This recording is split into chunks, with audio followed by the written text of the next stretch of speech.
Purim isn't just a holiday about hamantaschen and kids in costumes. It's a visceral reminder of the cyclical nature of Jewish history, resilience, and survival. And after the horrors of October 7, 2023, and the war that continues to rage, Purim's themes are more important now than ever. The eternal threat of Amalek is as real today as it was all those centuries ago. The Torah commands us to remember Amalek, the archetype of pure, irrational hatred against the Jewish people. Haman was a direct descendant of Amalek, and his genocidal plans against the Jews of Persia echo in every pogrom, Holocaust, and yes, the atrocities committed by Hamas and its ilk. October 7th was yet another brutal reminder that Amalek is not some ancient foe relegated to history books. He reincarnates in every generation, and our job is to fight back physically and spiritually. For the last post-Holocaust 80 years, many of us Jews have deluded ourselves into thinking there is safety in the diaspora. Many Jews in Persia thought they made it. They had positions of power, wealth, and influence, just like Jews in Germany before the Holocaust, or even Jews in America and Europe today, who assume that anti-Semitism is a relic of the past, a dream that has been shattered by what has been taking place in our city streets and university campuses of late. But Haman's decree proved otherwise. Just like we saw on October 7, it doesn't matter how integrated we are into society. When Jew hatred rears its ugly head, it doesn't distinguish between religious or secular, left or right. Purim reminds us not to grow complacent. We've forgotten that there is power in unity. Mordecai and Esther didn't defeat Haman through infighting or divisiveness. They united the Jewish people in fasting, prayer, and strategic action. Contrast that today, with today's often bitter divisions within Am Yisrael.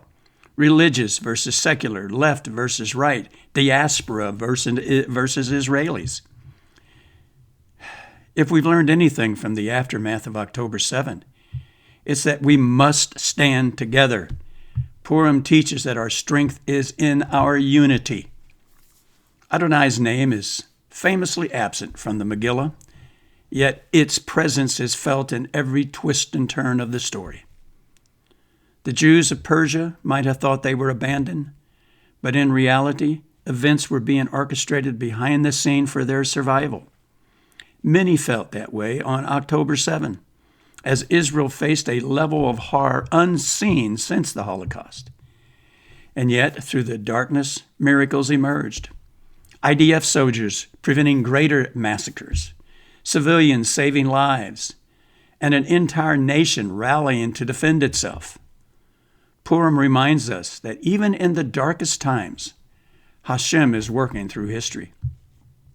Purim shouts out the mandate to fight back. The Jews in Persia didn't just sit around after Haman's downfall. Esther ensured that a second decree was issued, allowing the Jews to fight back against their enemies. This wasn't just self-defense. It was a complete reversal of the intended genocide, and they went on the offensive. Today, with Israel fighting for its very survival, Purim sends a clear message. When faced with annihilation, Jews don't just cower. We defend ourselves with everything we've got and take the fight straight in the face of our enemies, whose only desire is to destroy us. Perhaps the most powerful message of Purim is that despite everything, we don't just survive, we celebrate. The holiday isn't just about remembering past trauma. It's about flipping the script, turning sorrow into joy, and declaring that no matter how many times the world tries to erase us, we will thrive. After October 7, when enemies seek to break the Jewish spirit, Purim reminds us that we answer darkness with light, fear with courage, and death with a reaffirmation of life. Purim isn't just relevant, it's urgent.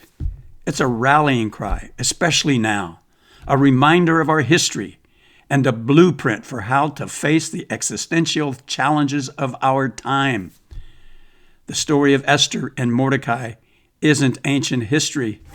It's a playbook for today. And just like then, we will win. L'chaim. Hag Purim Sameach.